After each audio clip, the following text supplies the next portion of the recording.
Welcome to the podcast, everybody. Should we start small or big today? I want to start big. Okay, let's do the patriarchy. Yeah. All right, so this is a big one. It's got many tentacles. We had a men's retreat, Henry and I and two other guys.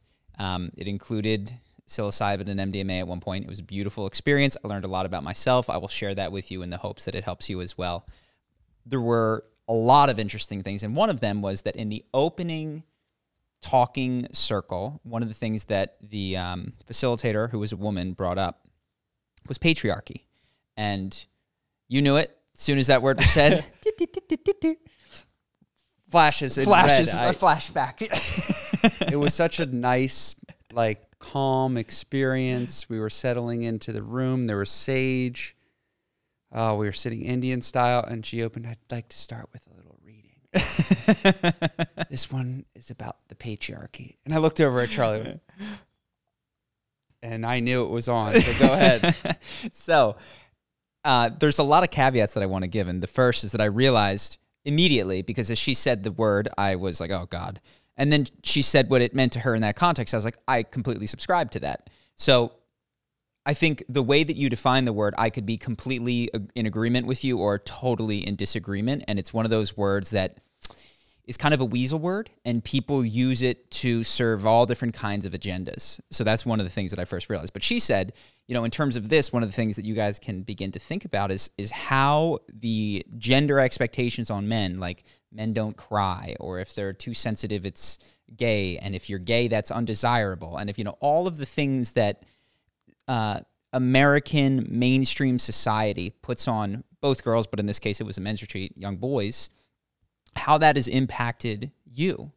And I thought that was a fantastic prompt. I totally believe that there are gendered expectations that limit people's ability to authentically express themselves, and so I settled down. I settled into it as well. I was there was one thing after yeah, I'm going to let you break it down, but there was one part she left out. Well, go ahead. I don't know what you were I've looked up the definition of patriarchy, and it says it's a system of or societal or government in which men hold all the power and women are largely excluded from it. Yes. And her definition was much more nuanced. It's like a domineering system of men dominating other men. I was like, I know that in my life, bullying other men. And then I just was waiting for that one little and you're not allowed to be here too, right? Yeah. So this is one of the things is, one of the first questions is, in your definition of the patriarchy, is the review of history and of current society and of current American society that implies a sort of a battle of the sexes. Yes. That it is a cohort of men looking out for men, doing things that benefit men who have the financial and political power, primarily, or at least if you chosen this word, it's a really important way, operating against the interests of women. Or is it a small group of people that happen to be men operating against the interests of anyone else? And that distinction seems very important, because I wouldn't dispute that a small group of people have had power at every stage of human history, and they haven't always acted within the interests of society at large. What I would say, though, is that it's not primarily been categorized as men versus women. It's been tribe versus tribe. It's been, I think Jordan Peterson points out, primarily the domination is nature oppressing men with storms and scarcity and plague and famine. And so to say that we live in a system, or to believe that we live in a system that is primarily or foundationally characterized as men versus women, I don't think is true, even if you can point to legislation that might privilege men over women. I think a prime example of this that I was just seeing as we talked about is, take a look at Afghanistan. They just barred women from being able to go to college. That is certainly a piece of cultural or legislative thing that privileges being a man over being a woman, and strips power from all women collectively in that society. So that is something that is, I think, a prime example of patriarchy. Yes. The problem that I had, and we had a different discussion, is implied for a lot of people in patriarchy is that the way to solve this is by elevating women to positions of power. And I think that misses that this isn't like what happened in Afghanistan, for instance, is not primarily men versus women. It's religious fundamentalism dominating everything. And so this is one tendril where there are certain roles that men are expected to play and women are expected to play an inferior role.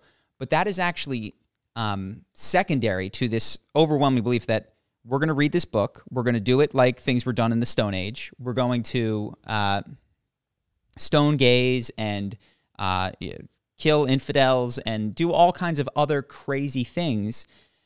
And the way that you combat that is not by elevating women to positions of power, because if you elevate female religious fundamentalists to positions of power in the Taliban, not much changes. What you need to do is find the actual root of it, which you could argue is religious fundamentalism. You could argue is lack of education. You could argue about it, but I do not believe that the root of it is men versus women. I believe that that is merely an outcropping of this other mind ideological issue.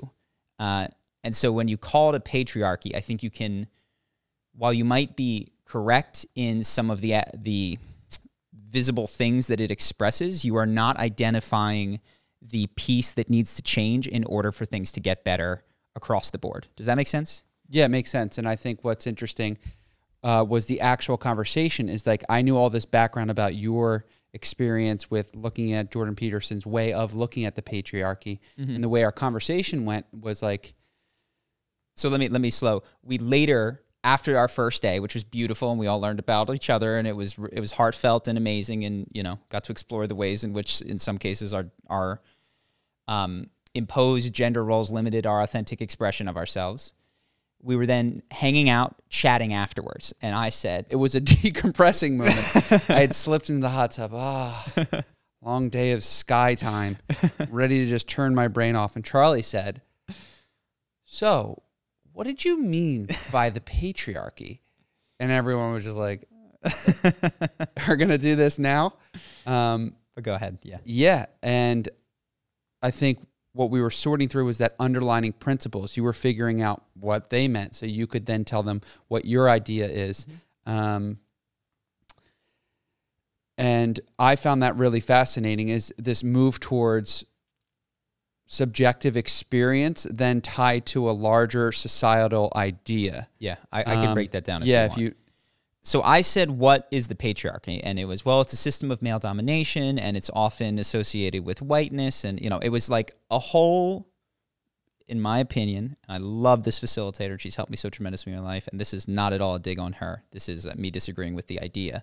There was a whole panoply of like woke buzzwords that were kind of in there that, 3 more alarms went off in my head. Patriarchy, problematic, whiteness. I don't think it was said, but heteronormativity was probably colorism. All of these things just started to like, okay. And so I was ready to go.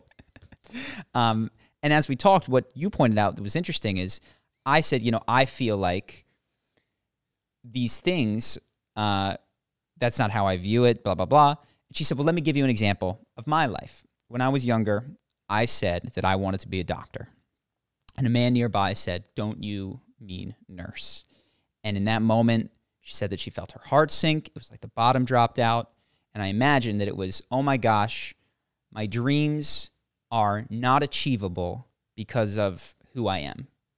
And that is absolutely not anything that I want to happen. I don't think that we should do that to little girls. I don't think we should do that to little boys who say they want to be nurses. I don't think, I think the fewer, I think we really need to explore the limitations that we place on children and make sure that the limitations that we place on them are actually in their best interest and not in the interest of serving a worldview that makes us feel safe. So yeah, probably don't let them cross the street without looking both ways. But if they want to be a nurse or a doctor, we can explore why we think that wasn't a good idea, and I don't agree with that. But what was interesting is as she was talking, it started to become clear, and I didn't really get it until after the hot tub, is that I think whatever ideology or whatever ism or whatever issue you have with the world or whatever, if you really love capitalism or communism or Democrats or Republicans, or you've got an issue with the patriarchy or you've got an issue with the gynocracy and your super red pill, I find increasingly that this says much more about the person than it does about the world. And I think that, and I know that I've done this because when I look back at the things that I've been extremely fired up by in my life, and the way that I understood the world to be, it was almost always me universalizing my experience so as not to really point to the real issues in my life that harmed me and get to say, this is the government is doing this, or the Democrats or the Republicans or whatever. So in my life, I mentioned this to you, it looked like when I was in college, you could predict my political stance by just asking who the underdog was. So in any sort of like America versus Latin America, I was always with Latin America. Israel versus Palestine is with Palestine without knowing anything. And by the way, I don't know anything about it. Any sort of who's the good guy, who's the bad guy, I just had to look at who the weaker one was, and I associated with them. And I think that's because I self-identified as an underdog and expected people with power to take advantage of people without, which definitely is a principle the world works by, but it is not a guarantee.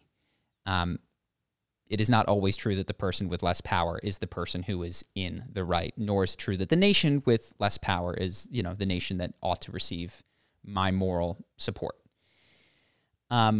And so, so that conversation sort of got me thinking. I wrote down a handful that I saw this week. I can pull them up. But one of them was... well, I also want to know... Go ahead.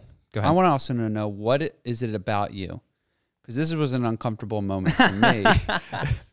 Would make you feel comfortable enough to state your opinion, feel strong and confident enough in your belief, to be fearless in what seemed like basically a 2-on-1 conversation. I didn't chime in at all. I was just looking at the stars. And how did you navigate what would be a scary conversation for me as I was experiencing it? I trust her deeply. She's taken, this is a facilitator that I've worked with many times. And so I care about her. I want to connect with her. And if I'm hiding anything from her, it will come up in my next journey and I will say it. Gotcha. I feel like I can hide it better. No. Almost, which is beautiful. Every slight upset that I've ever experienced with her, eventually I just blurt out in a journey with her. And this was it. So I was like, waited 6 hours. Let me take care of this beforehand. And she has always proven to be a really wonderful listener and has, modeled a way for people to have upsets and for me to repair with her and her to repair. Like she's just been, the quintessential helpful therapist in that regard. And also I do want to have a human relationship with her, but that isn't like just one way, like, hey, I have an issue. I do hope that she feels invited to share things that I've done that are upsetting. Gotcha.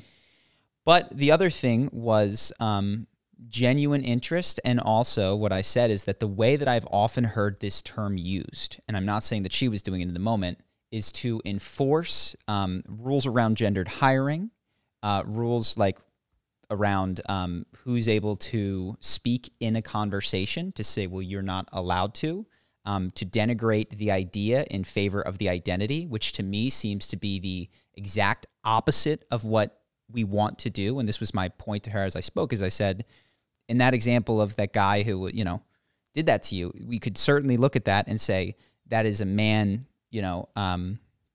exerting power and domination over a woman. But I think the broader principle is that that's not just patriarchy, it's materialism. It's him taking your external, unchosen, unimportant to the fact of the matter features and negating the internal of your experience, capacity, interest, and heart.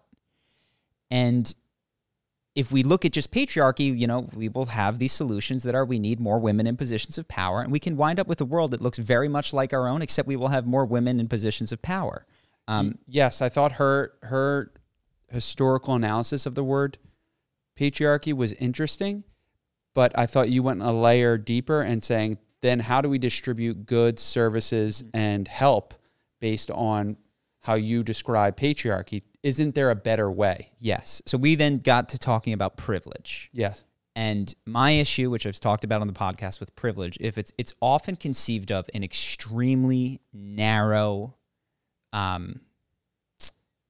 narrow group identities. So white has privilege over non-white, man has privilege over non-man, straight has privilege over non-straight.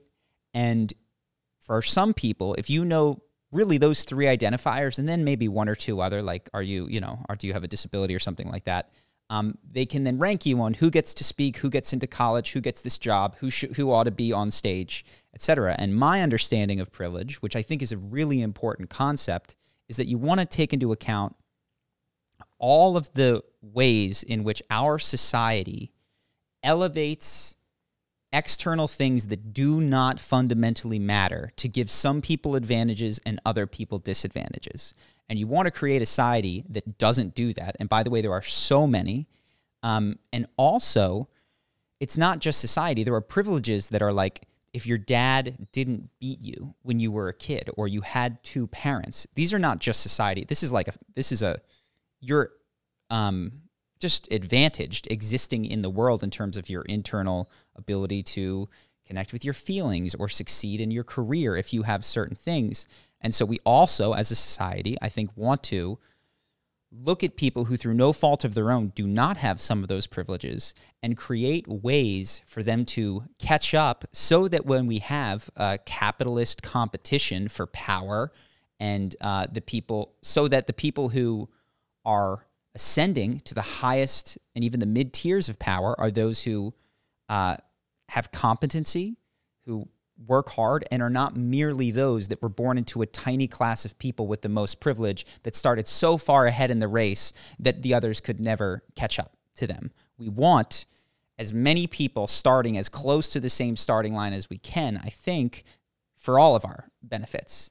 That, of course, runs into problems when you're like, okay, well, we're going to make sure that if you start incentivizing bad behavior, if you say, okay, well, every kid without a dad is going to get all of these advantages that we're going to collectively put on them, then you will have free riders who go, well, I'm just going to have a bunch of kids and make sure that there's no dad there because, and you could screw up the incentive structure. So, but broadly, that was one of the things that we spoke about, was privilege. And I realized in the conversation, I was trying to make 2 points. One is that I think that patriarchy is just a narrow, mid-tier view of what is happening in the world. And I say mid because I think there are the materialist part of it, the elevating of the external over the internal, is a much more comprehensive way to view what is going on, and it will create much better solutions. You will not just replace men with women in positions of power or domineering. You will really start to care about all of the internal as opposed to the external.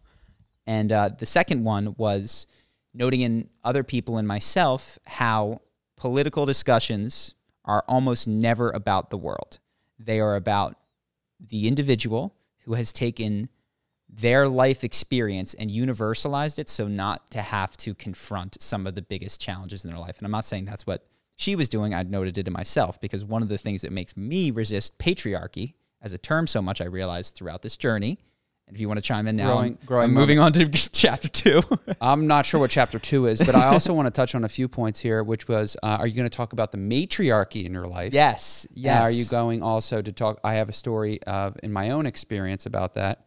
And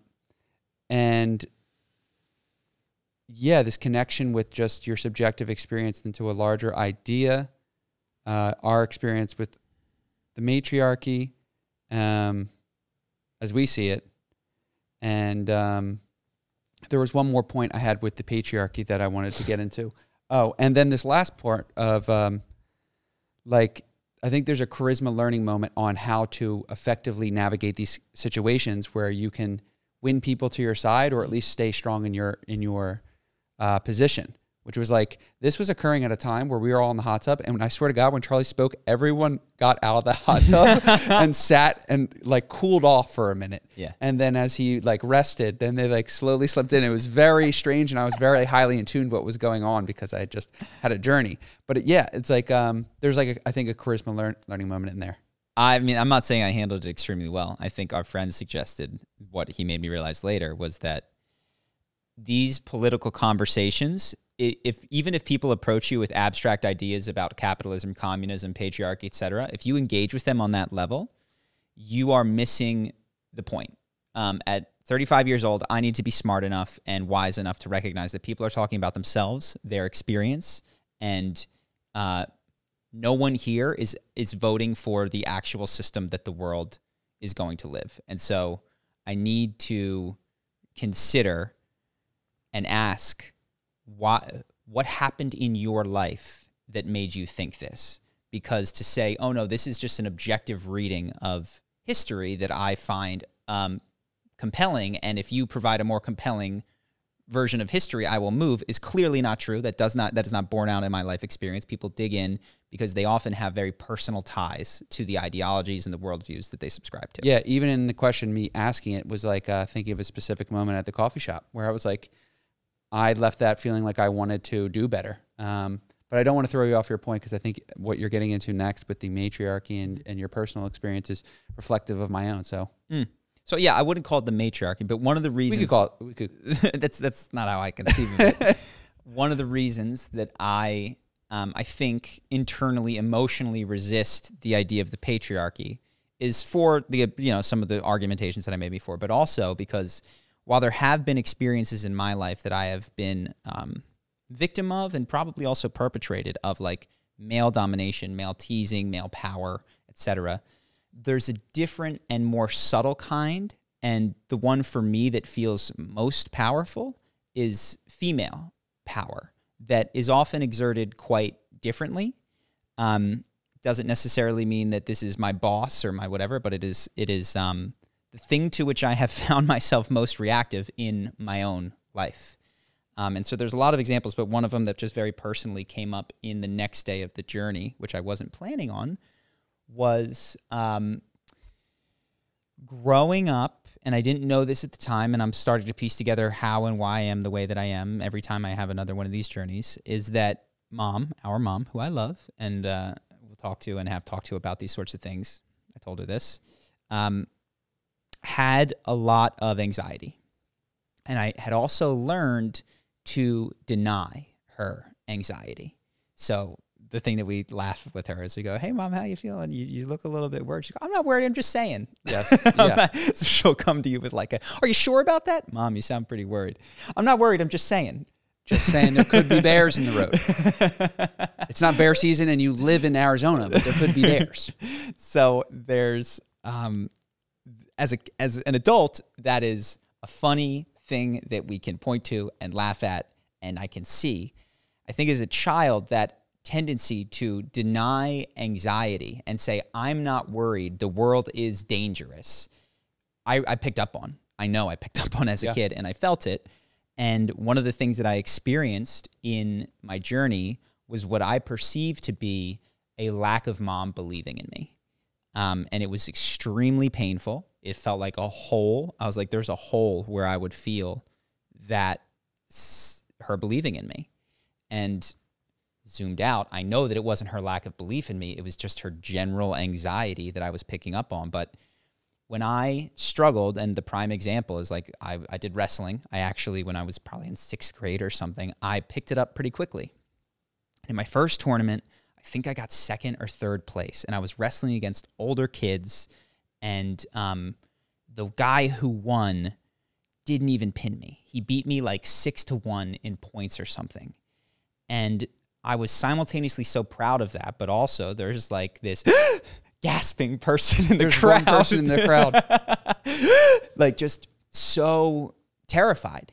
And not just that experience, but like the general feeling of me creating pain, anxiety, and fear in my mom through my struggle is something that I experienced on that. And that to me created, again, I couldn't process this at the time, a ton of feelings. One, I felt emasculated, like I couldn't protect her enough from my own failure, which seemed to pain her so much. At least that's how I perceived it, which I know is not necessarily the truth.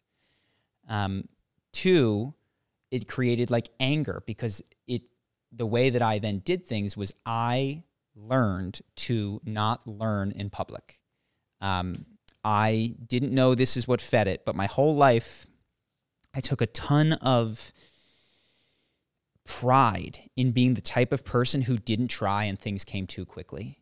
And what I didn't realize is that I was working extremely hard on the inside in my head to like listen to the teacher while he was lecturing, figure out what types of questions would be on the test, know how to answer a multiple choice question without knowing the answer, all while not doing my homework, putting my head down on the desk, telling people that I didn't study, which was true, not doing the reading, but trying to make myself as good of a passive sponge as I could possibly be. And I took so much pride in that. And I hid my, never let anyone catch me doing any work, which I really didn't in high school, except constantly internally. Except all of the time. Except all of the time. And so that has had an effect on everything in my life. It means that I am learning that I rest, even though I can look like a very lazy person in my the way that I don't rest like other people often do. Even when I'm doing nothing, conversations are running in my head, which I know a lot of people experience. Ways that I'll communicate what I want to communicate on the podcast. People often ask, how are you so articulate? It's because I'm training constantly. All day. We go to the gym and this dude is debating people in his head between sets. And I'm like, who are you talking to? It's become a running joke. And you're like, just beating this guy up right now. It's just like, okay, dude, can you start lifting? Yes.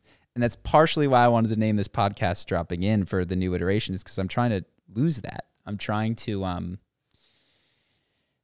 be much more present in the moment, be much more without my structures of what I am going to say, and sink into not my head, but my heart, which is part of it. So, and I find myself like right now a little bit lost because I don't know where I'm going. But it's a new and exciting thing for me. So back to the mom stuff. Well, I think the full loop here as well is that we started on like patriarchy, men dominating men, and now you've realized in our lives, I don't know about your mom, but my mom. Go ahead. Yes, that one of the, and that my point being that I am also subject to this, which is like, my pushback against the word patriarchy is in part because of the things that I said, but it is also because I've been trying to identify what I have felt as this subtle pressure and control from and of women. And it's not just my mom, because that sort of formed the template that I then went out into the world. And the women that I try to date are often women whose anxiety I can help. It makes me feel such peace to be able to like do what I could not do in childhood, which is like find someone who is having a problem, particularly a woman, and through my hard work and effort and solving it or doing the thing for them or giving them great advice, move them through it very quickly. That has become a foundational thing that attracts me to women, is that ability to like be a helpful mentor. And what that hasn't done, that I've talked about shifting, is like it has made me less receptive to like genuine partnership where I am in the learning position for a tremendous amount of time. That for me is so uncomfortable because I'm so uncomfortable being in that scene as a someone who is struggling to get it. I like to get things immediately. And so, yeah, that dynamic, which is set up in my life, which is not just external power, but is, this thing that is existing inside of me that feels feminine in nature, and the feminine power that is exerted, I don't know if it's feminine or female, the power that is exerted over me is when I see women that I care about who are anxious, I snap into action. Yeah, the behavior that gets you to be controlled. Boom. It's not power to other people. They're just like, okay, stop talking at me. Yes. To me, can be a slave to that. And you have pointed this out in relationships that I've had where like, if I'm with someone and they're having a hard time or they're crying, like all hands on deck, let's go. Yes. And the way that I've dealt with it, that I'm learning, is like, I either can, this is an immature way. Early in relationship, I am able to be like, I can cut that off. I don't care. I'm not going to deal with that. but it's almost like a methinks thou doth protest too much. Like my outward facade of being so unaffected is me really, really trying to avoid that dynamic that can kick in so easily for me, which is like, your problems are my problems. And that's the codependency thing that I've mentioned, that I have not learned to create containers and be a supportive help to people in my life by, I'm like learning what it means to be supportive without solving problems for other people at this point in my life. And I'll let you know how that goes. Yeah, it's I'm still getting there. And I will say, one of the things that has been such a godsend is charisma on command is the opposite in many ways of how I've worked in my life. How I work in my personal life, let me run you through it. Yeah, I'm confused. Is there's someone who's close to me, my mom, a girlfriend. She's got a problem, and I am on top of that problem. I am trying to fix it. I'm trying to teach. Here's the course. Here's the book. We'll do it together. I'll sit down with you. We'll create a time. Okay, you missed that time. I'll just give you the summary. You know what I mean? Like, don't worry. Okay, you didn't do the meditation that I told you. Well, I'll hold your hand and we'll do it together. Like, I'm going to get you to get over this problem fast, because she's going to control you to do, because your anxiety is so bothersome to me that I can't stand it. Yeah, you can't stand it. I can't stand it. Versus charisma on command is like, I put this video up and you don't have to watch it. 10 million people can watch it. 9 million of them click off in the first minute. I don't care. And then some percentage make it to the end and see a tremendous amount of value in their life if they apply it. And so the ability to like offer advice but not force its reception is something that has been allowed to me in charisma on command. The advice is out there. It's for whoever wants it. Nobody has to take it. And that is the beauty of the internet for me. Is like, it's been a way for me to get this advice out of my system into the world in a way where I'm not reenacting that crappy pattern of like needing a particular individual to please take this advice so that they can solve their problem, so that they can solve my problem, because my problem becomes their problem instantaneously. Yeah, it seems like or their problem becomes my problem. Yeah. The giant audience mass was at first, especially for me, scary to get something out of, because I was so worried about the codependent relationship I thought I had with their perception of me. And it seems like by working through that first, now you can do it with on the individual basis. Like, not to say you don't care, but like you care less about putting a video out. That's amazing. That probably wasn't how it happened on your first videos, was it? No. So I needed the individual commenters to like it when it started. Yeah, that's what I'm saying. That guys didn't like it. That's I had a very direct relationship with the first commenters. Thank you so much. Yes, but it has taught me something that I think I can begin to apply to my own life, which is like, you can offer help, but you cannot receive help for someone else. And you have to also recognize when you are offering help to solve your own problem. Yeah. And so one of the things that I'm working on is, not only do I have an issue with me learning publicly, I struggle with other people learning in my presence. And it can be them struggling to find a word in a sentence that I feel like I know. It's like holding myself back from jumping in and saying it. If I feel like I know where they're going, I want to get in. Like, that slowness of watching someone work through and develop things, what feels extremely slow to me, has limited my ability to be a really effective teacher one-on-one. Because when people don't get it, I'm not mean. I jump in and do it for them. And that is not good. Or I have to totally disconnect. Like, I can't just sit there and watch someone struggle. And I actually think that I'm not sure, I'm not there yet. I imagine that part of parenting is being able to like hold your center while, for instance, your kid walks around and falls over a whole bunch, and like being there as supportive, but not being on top, not being on top of them, or so nervous that they're going to fall or that they're going to like it. You really kind of have to be able to watch someone you love struggle constantly, because it's only at the edge of that struggle that they find their new capacity. And of course, you can do training wheels and you can hold their hand and all those kinds of things. Yeah, we can go deep down this. I definitely feel like we're both a little scared to have children because we're going to fuck it up. But yeah, no, that came up for me as well, which was, go ahead. Yeah, that's a deeper rabbit hole into the psyche of why not. Where are you in this? Are you satiating that kid's anxiety by like, or your own anxiety by not letting them suffer when suffering is the way you learn through things? Yeah, you just stated it. Yeah, I wanted to like wait until I could have a kid without having to have them suffer and it's just like, oh shit, this is the game. Like, you're going to die. Yeah, well, and for you to become capable, you must struggle, suffer, want mom and dad to step in and have them not do it. And that is like that, you know, everyone experiences that, I imagine, with like, do we go into their room? They're crying. Like, there has to be a point where you go, I have supported you, and you need to find the resources inside yourself. And I imagine that parenting is that lesson over and over and over and over and over again. Yeah, it's heavy shit. So, and you never know if you're doing it right, which is, gosh, not fair, not fun. No. And then they make a podcast about you 35 years then later. They complain about how you screwed it up 30 years later. The next topic you were getting into, because we filmed this already, was your philosophy of Western medicine. You had an interesting statistic you looked at in a book you were reading. This is a really, really short one, but it was, let me see if I can pull it up. All right. This is from Gabor Mate's new book. 60% of adults are on a prescription drug, I believe, in the United States of America. I didn't write it down, but 40% are on 2 prescription drugs. And it just, how do we get it to 3? How do we get it to 3? The modality is all screwed up, man. It's that people want pills.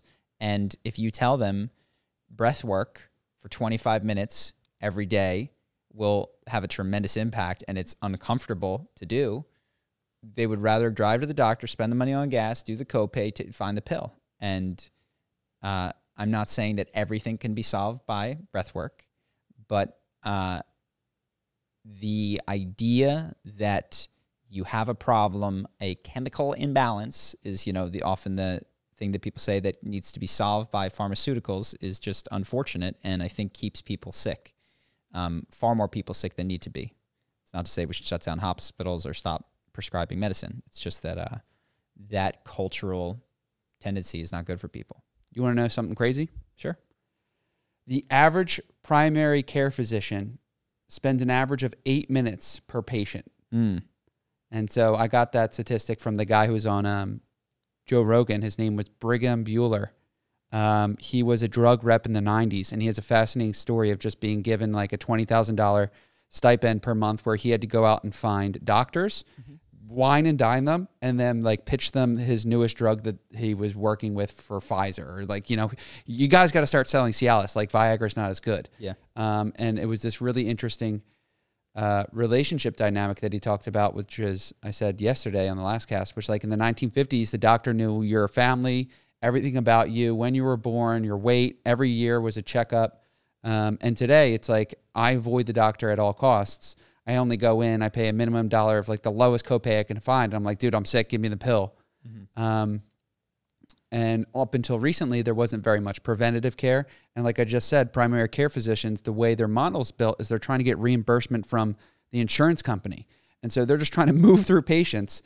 So like you're saying you need a pill, you want to know, like, let's get the easiest thing I can do. And they advertise to the end customer. You know what I mean? Like all the commercials on the football shows, those aren't to doctors. It's like, ask your doctor about, yeah, you're right. Like you got to go in and tell him what you need because you were watching football and you saw 6 Lipitor commercials or whatever.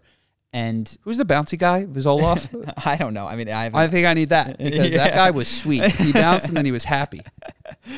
The business model for it is not good.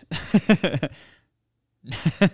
can't do it. But it was just really interesting to hear just the screwed up and how broken the healthcare system is. It's not really, I don't have any solutions. It's just incentive structures are messed up. This guy is selling to the doctor and taking him out to steaks.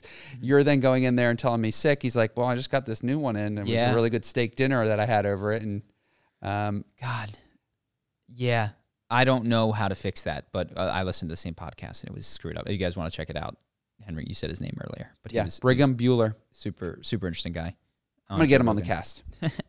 So let's bounce over to some other topics. Is there anything left on patriarchy? I mean, the broad thing I think I said, which is I don't think it's the most useful lens through which to through which to describe society, even though you can point to parts where it's like, oh, this is like an example of a patriarchal law that is privileges men over women, and we would want to disrupt that. I don't think that frame gets you to the best solutions. I think a better frame is the broader one that I described with materialism, which is my the other thing. Also, nice. I think it does have a lopsided. It implies to many that it's men versus women, and what you see is men versus men, and really it's just like close groups of kin taking care of their own. Those include men and women against others, and really, foundationally, there's a harsh, unforgiving world that is not offering easily food and clean water and abundance to all.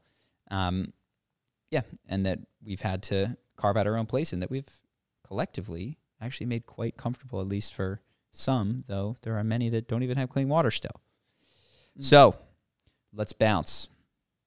I got a couple. Trump's tax returns. You want to go there? We could do that.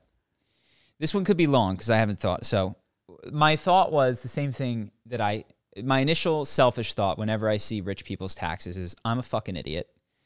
Here I am, like, every time the accountant goes, he goes, we could write this off. I go, well, like, I want an accountant that does the things that feel right, but not the things that don't feel right. Like, okay, that's not true. Or I'm not supposed to. Like, the rich people are supposed to pay. And I certainly am in the rich class.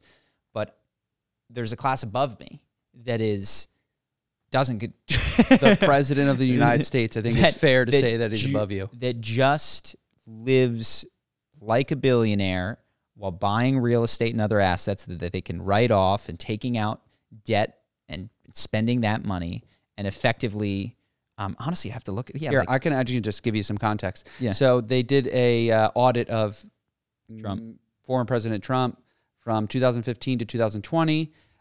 Through the 5-year span, he paid taxes, I think, twice. The report just came out yesterday. It's going to come out fully in about 3 days. And like you said, he had all these losses dating back to 2009 when he had $700 million worth of losses, also running forward each year. So, and he has real estate, and he has like some income and interest he's making per year, around $15 to $20 million that he's making at least on the interest of all of his properties and money. And then he just has a larger amount that he's expensing, which gives him a negative tax write-off. Tax write-off, and therefore he pays $0 in federal tax, which I think he did 3 times in that 5-year span. Yeah. So yeah, it's. I was asking myself the question because what is the ethical basis for taxes, and how should I think about it? How should people think about it? Was sort of the foundational question that I didn't come to the bottom of this, but there seems to be a broadly held belief that even though we'll say in political campaigns, we want everyone to pay their fair share, when it comes to the individual, rich, poor, whatever, I don't know that anyone has ever not taken a deduction. Tell me who's paying more in taxes. Yeah, like who wants to... So it seems like the way that people, even though they might say we want everyone to pay their fair share, the way that they operate, no matter what class they're in, is that they view the government as an aggressive force that they need to take every legal protection against, and sometimes illegal. Sometimes people like you worked at the club, people not reporting their tips in dollars. Like, nobody that I have ever seen is trying to pay their fair share according to the tax code. They take every single corner that they can get legally, and sometimes gray area, like, under the table pay and those sorts of things. And that approach to taxes is then scaled up to the richest people in America, who can have full-time employees whose job it is to make a tax strategy that makes them pay nominally $1 less than people who make 1/100th of they make, because they're not paying anything. They're just, accumulating real estate, taking out. So we talk about paying your fair share, but then every individual is out there trying to beat the system is what it seems like. I don't know that I've ever talked to... there's a handful of people just like, I just do it. I just pay it. I've seen that. And And so I've asked myself something to which I do not have the answer, which is like, how do you operate in a collective where everybody is trying to rip off the tax code? Like, do you participate in that game as well to the average level that your neighbor does? Do you not participate and just go, look, these are the tax rates that I have. I'm only going to take the extremely clear deductions. And like, but even then, what if there's a deduction for buying a cow and calling my house a farm? You know what I mean? Like, dude, he bought a cemetery. Yeah. You know all his, no, like, I don't know this shit, but it's like his vehicles are incredible. If all that like matters is savings. legality, then why then? And my job is to reduce my tax burden to the max. Donald Trump is inevitable. Is what I'm saying. I might screw this up. I believe he constructed a golf course, put a cemetery in the length of a side in it, and depending on the article he wrote, was a write-off for the entire golf course because cemeteries are untaxed properties. And it's depending on the article you read, like, no, just genius tax vehicle versus no, this is illegal. But yeah. So that kind of stuff proves, I think, the point that I'm trying to make, which is if you have a population that is trying to pay as little as possible, and some of those people are rich, I do not care how many loopholes you close. There will always be another way for them to pay less. And you can have wider loopholes and more narrow loopholes, and you can certainly try to aim towards more narrow. But when I think about the ethical position, if we all just go, well, our job is to, the government's job is to try to get as much, and our job is given our means to try to give as little, which seems to be what I like. People take every deduction allowed to them. And maybe there are people out there that seriously look through the deductions they get and go, you know what? I don't need this one, or this one doesn't seem right, even though I'm totally legally entitled to it. I just haven't seen that person, you know? No, go on Instagram. You'll find you could rent your house out for 10 days. Yeah. It's all that kind of stuff. And I did. And it's amazing for those 10 days. And so, yeah, I feel like there's Donald Trump is inevitable in a world where you assume people are trying to not pay, which is pretty consistent with what I've seen at various different income levels. And there are people with tremendous means. Those people are going to find a way. They will always find a loophole. They will always do a thing. They will put a cemetery in their course or buy a bunch of real estate and pay in. They will take debt out from banks that they don't have to pay taxes on. Or they will move to Puerto Rico and they will commute. They will always find a way. So Donald Trump lives inside of us. There's a longer conversation that I have to think about, which is I am positive that people, myself, absolutely owe their community money. I'm positive that we want to do that. I don't know that our current government is doing it best, but I think it does an adequate job of it. So there should be some taxes. How much should there be? How should I approach it from an ethical perspective of like, is my goal to reduce my burden, or is my goal to hit a certain, like, screw it, I need to pay 30% or 40% or 46%, or like independent of what I am capable of deducting from my thing, what is correct for me to pay, given what I have received from the people around me, the community at large, and also just the fact that people just don't have the means that I have. And even if they haven't earned it, I don't need it as much as they might benefit. Maybe that needs to be a charity section of my thing. So I don't know how to think through this, but yeah, it's just like if you have the government, which is the bad guy trying to claw away, and you have everyone else who's trying to hide, it's like this shit's inevitable, and it's a bummer. Yeah, it seems like there's two teams. Yeah, there's two teams, and Donald Trump just has more means than everybody else, and is unfortunately doing what I think a lot of the poorest people, what a lot of people in lower brackets would do if they had his means. Yep. And so what you would like is a moral code that didn't allow you that leeway to do that. If you think that's wrong when you're not making a lot of money, if you wake up tomorrow in a new body as a Donald Trump, that you would immediately undo all of those things and continue with that forever and ever. So more on the government. This is just a big wowza. I saw on the news was that the government spending bill for $1.7 trillion. It's like a lot of money. It's a lot. I didn't think we had any. And they got it, though. And so that's what I have to say about that. $800 billion to the government. 1.7 trillion is the bill. 1.7 trillion, 800 billion to keep the government from shutting down until September 30th, which I didn't know how the government worked because I don't care. But then looked up, and now I'm an expert again, which is like they were about to close lockdown on Friday. And they're just like... They've done that quite often. They did that when I was 2008, 9, when I was... It's a scary word. Yeah. Government's on lockdown. I was scared. Yeah. But yeah, nothing other to say than a large portion going to keeping the government and its services going, and then $40 billion to Ukraine. So we're still doing that. And then there's some other things tacked in on there. It was like 4,000 pages. And then inside of that as well, I think was the TikTok getting banned from U.S. Oh, it's in there. It's in there, and it's pretty much approved, and it's already in 20. The whole app is not going to disappear. Let me clickbait here, Yeah. Charlie. Whole app. No, TikTok is getting banned only on government phones. Oh. And so it made headlines because of TikTok getting banned, but it's only government phones, and it's like all agreed upon. It's basically everyone agrees that it's Shouldn't be on your phone. Shouldn't be on your phone if you're a government official. It at least has some location tracking services that they're not happy about, and they think it's Chinese spyware. So it's a bunch of hoopla, but it is happening. It's getting banned on But government your average phones. user gets to keep it. Average user will get to keep it. Yeah. Yeah, I would have been shocked if they stripped that from the Me too. App Store. And I think if you have something, this is where I want to go on to Elon Musk ruining Twitter. Well, okay. What do you have? I know that's the title that you want to put on this podcast. No. But Elon Musk is ruining Twitter. And so I looked up Elon Musk ruining Twitter, and in the same vein of looking at active monthly users, guess how big Twitter is?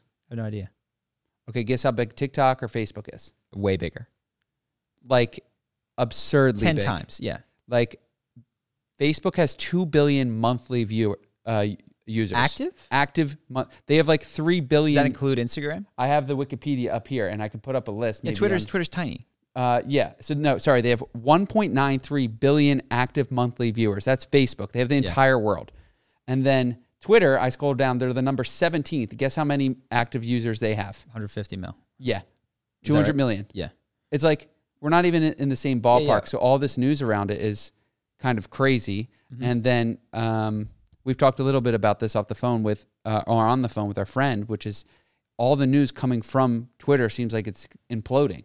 Like Elon Musk is not, he can land rockets on the moon, but the guy can't run a tech company. He's firing, I think he fired 5,000 of his 7,000 employees. He's only keeping the software dev teams. People can't get into the building. He's passing these sweeping service rules about no doxing people. Well, I think that's always been a rule, but he's widening the scope of what that means a little bit. Yeah. And I have some of the other rules, but do you have any thoughts before I go? Sure. The rules? Yeah. My thoughts that you'd said. First thing is that when people say that Twitter is the public square, I think even those numbers illustrate that it's not. If you want to say that the collection of Twitter, Facebook, Instagram, TikTok, etc., like add up to be the public square, sure. But I never thought, and if you look back at the podcast, which you don't have to, the idea that Twitter is the public square and that free speech rests on what is allowed to be said on Twitter, I do not agree with. But also in that vein, some of what you are, I imagine, going to say, I think the one thing that I could say, I don't know if Twitter is going to work because the headlines look terrible, and then he reverses course the next day constantly. It feels a lot like Donald Trump, which is a lot of bluster, a lot of like being at the front of the headline, but actually it's far less tumultuous underneath than it might appear, and what I mean is Trumpian about that is that he is just gathering attention constantly. And so whether that's on purpose or not, I don't know. But the thing that does feel safe to say is that the highfalutin ideal of him purchasing this to protect free speech does not seem to be borne out in his decision-making. And there was one tweet that I went, okay, I feel like I could put that free speech thing away, which was, we will no longer be like allowing competitors to links. You know, the idea that you can advertise a competitor is just absurd. I was like, well, to be clear, Elon, absurd speech is allowed within the umbrella of free speech. You can be absurd. You are allowed to go to the town square and tell everyone to move to Mexico or that the U.S. sucks. You can burn a flag. Like, that's what free speech is. And so for you to take such an obvious thing because it doesn't support your profits, that is not in protection of free speech at all. And by the way, the idea that you can't link off of a social media site and have it be a hugely profitable enterprise is the dumbest thing I've ever heard. This has been explored by every other platform. They all allow it. YouTube figured it out, I think, the best, which is our algorithm is going to privilege time on site. And so if you want to link to another tweet, that's going to indirectly help you because you're in boosting time on site, which boosts our advertisers' dollars. You want to link off-site to YouTube? Be my guest, but that's going to decrease how your account, the average creates an average time on site. And so we've done that. We link off of our YouTube videos at the end of nearly every single video. We're telling you to go to Audible or to go to Charisma University. And that, I'm sure, if we didn't do that, we would have more views on our videos. But we've elected to make the business decision to like depress our views in the algorithm in order to direct people to buy our product. This is easy. This has been done. You don't need to ban it. You just tell people that what we care about is time on site. And so for him to, even for a day, which I know has been undone, to have that idea emerge from the same brain and mouth that said, I need to do this to protect free speech, that to me is incoherent. Yeah. Apparently he had a meeting with Meta and it went poorly. And then he's just said, you know what? You can't post on my software anymore for 12 hours. Like some of the machinations of this guy seem, whether it's true is a big factor. But yeah, it seems like he's just got vendettas like versus certain reporters or certain companies.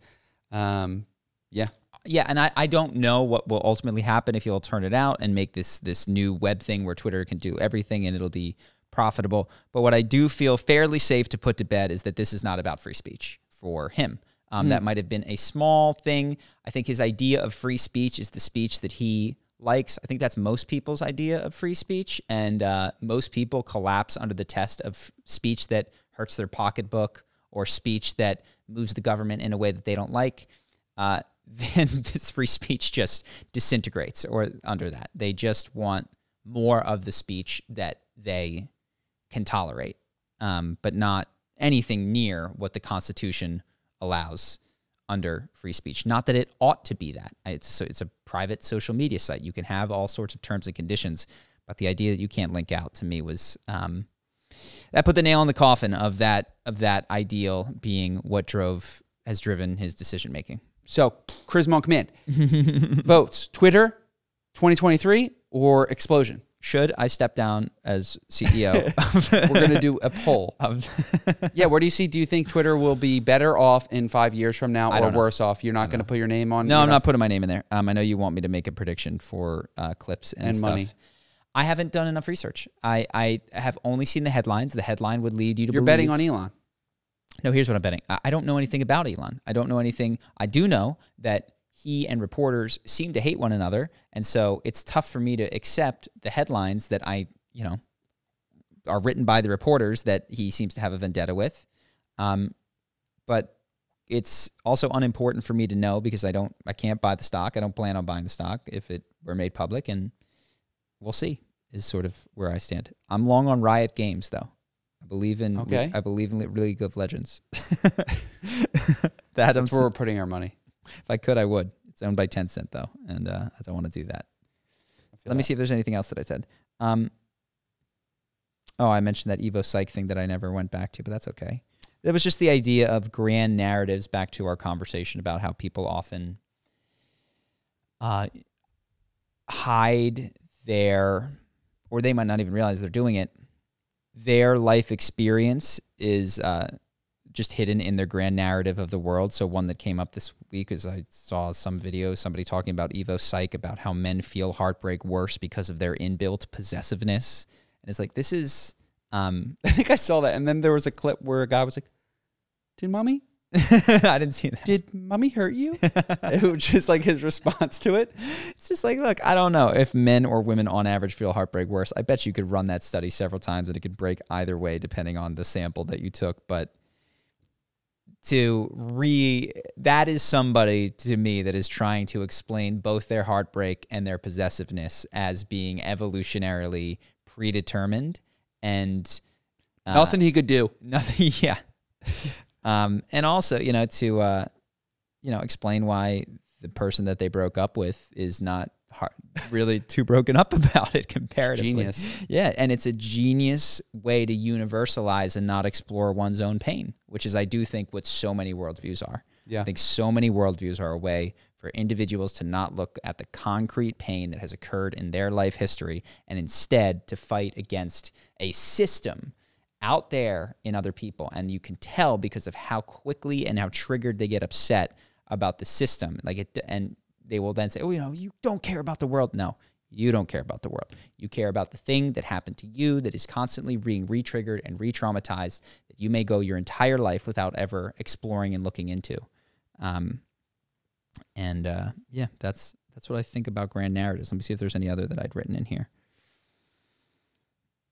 Evo Psych. Yeah. Oh, and the one other that I was going to say is, in terms of my own grand narratives, we've talked a lot about charity. And one of the things that I think that I know came up in my journey was undeservingness and feeling like, just a deep sense of undeservingness was like, it was a painful experience. It was not a fun one on my second day. Day one was great. Day one, I did the best listening of my entire life. I was open space personified. I sat there. I'm here with you, brother. But the second day, I was just in punishment and self-loathing and undeservingness. And I do think that though I've tried to make the best of that in my life, outcroppings of that are, the interest in charity is part of it. And I certainly feel it in the way that I separate from people, the way that I give severance if a business relationship doesn't work out or something. Like, I feel, I think, foundationally undeserving, which then bubbles up to I probably didn't earn all of this money, or it shouldn't be with me anyway, and they seem to want and or need it. And that's not to say that I shouldn't give to charity or offer severance, but it is to say that my strong inclination towards those things is not this rational, perfectly objective, thought out way that the world ought to you work. overpay people out the door often. I do the same thing. Also, you regularly accept shitty work and then overpay them as well, and be like, and they're left feeling confused. I know this is in the contractor space. You can ask somebody to make like a YouTube edit for you, very simple, 1 minute. I'll pay you money for it, and you'll overpay them just to like make them not feel bad about not getting the job. Yes. And it's not to make them not feel bad foundationally. It's to make me not feel bad about them being upset with me. And so that's, obviously the big lesson is there is outward focus, but really it's like I can't handle the emotions that come up inside of me when they think that I've wronged them. So let me just pay so much. And the people that become most difficult for me to work with are the ones that perpetually think that I have wronged them, because that is a way to get so much out of me. Because if you will not release that, like if you will not let me off of the hook that I've put myself onto, you can, extort a lot of time, effort, and money from me without me even realizing it, because I am so uncentered in my what type of work is, not even what type of work, that foundational level of deservingness is rocky. Now, I also want to clarify, when you're in these journeys, you're not necessarily working with every aspect of who you are. You're often blowing up a sub-personality or a sub-piece. So to say that I feel purely undeserving is not true.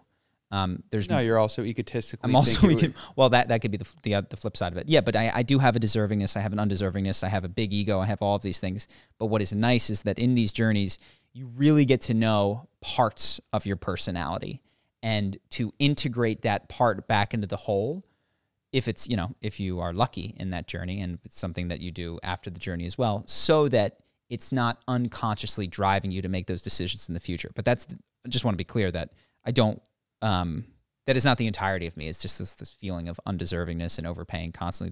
There's all sorts of other things as well. But this was what got ballooned in that experience for me. And it was unfun, painful, and I saw the ways that it shows up in my life, or some of the ways at least, and it was really uncomfortable. The other thing that I realized, which is good, is that I think of all of the emotions, there's a lot of ones culturally or whatever, I can speak for myself, and this might be true for other people.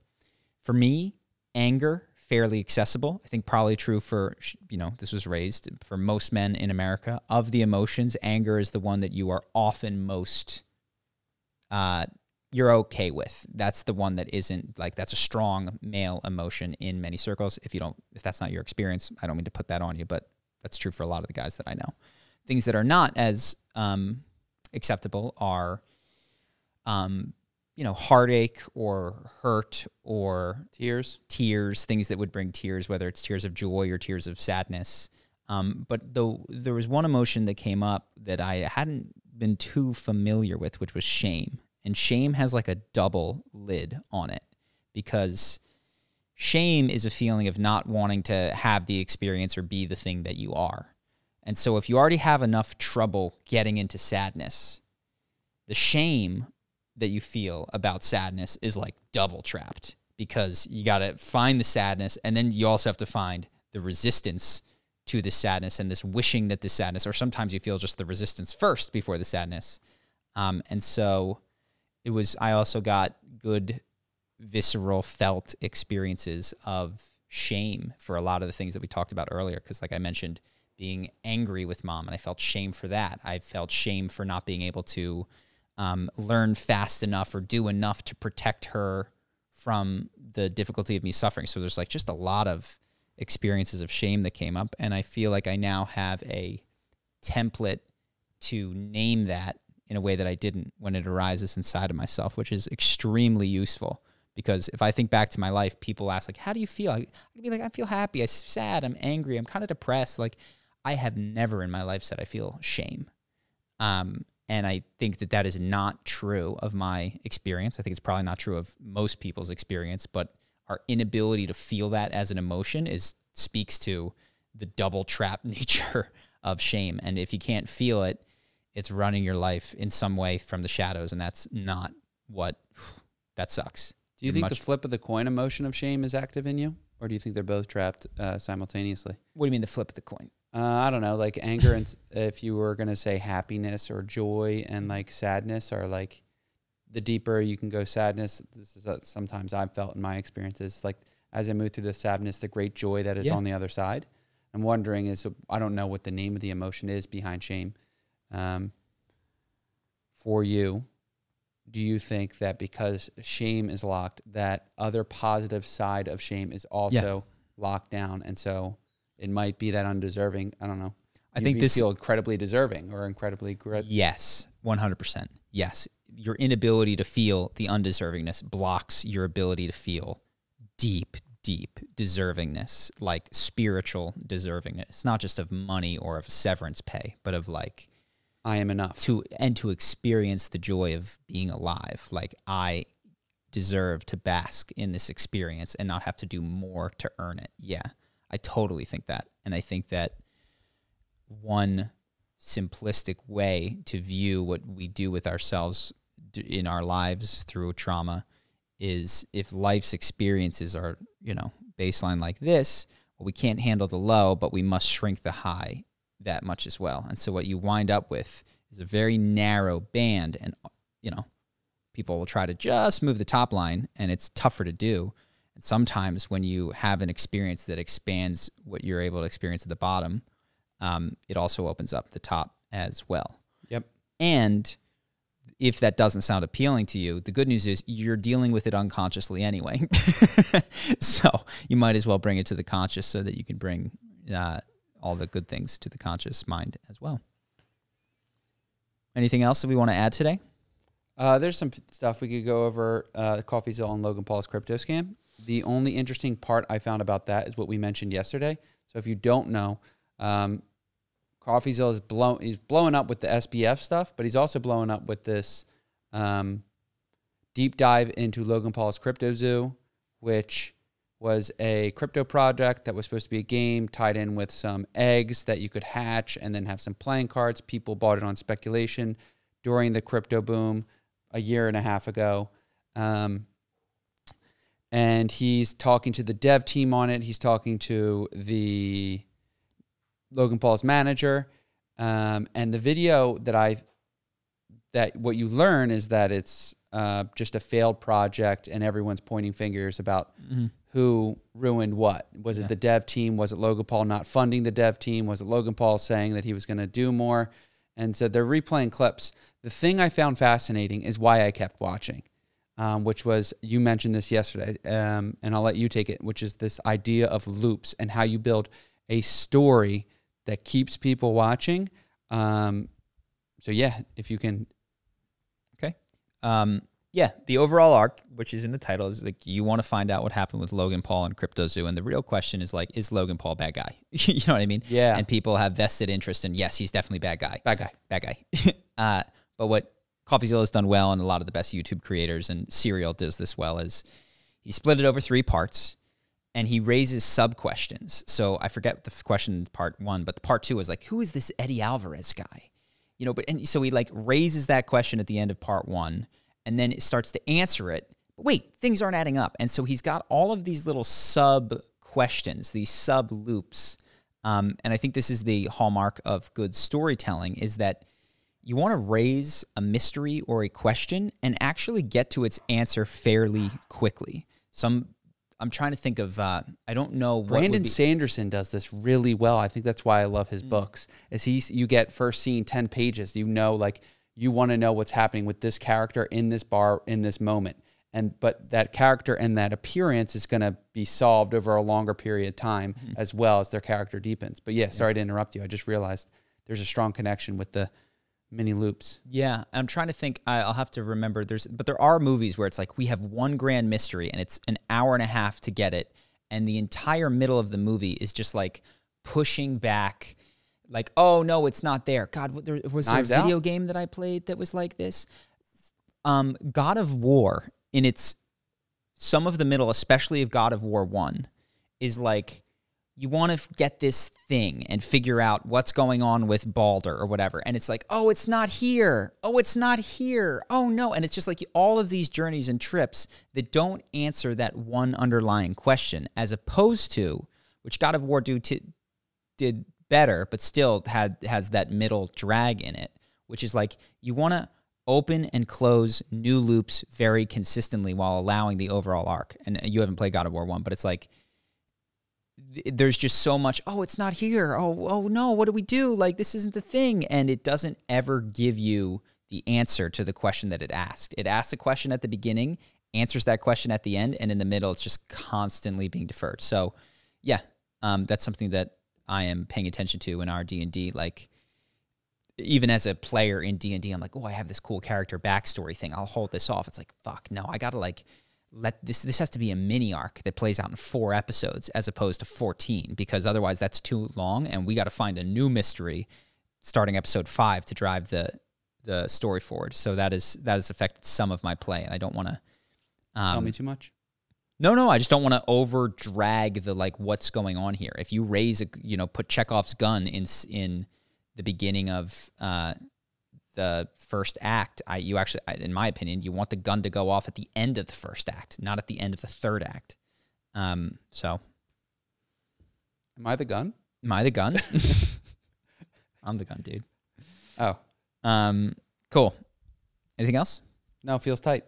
Dude, let's do it. Thank you, guys. We appreciate you. If you want to join us on Patreon, we've got this week's video is actually already up there.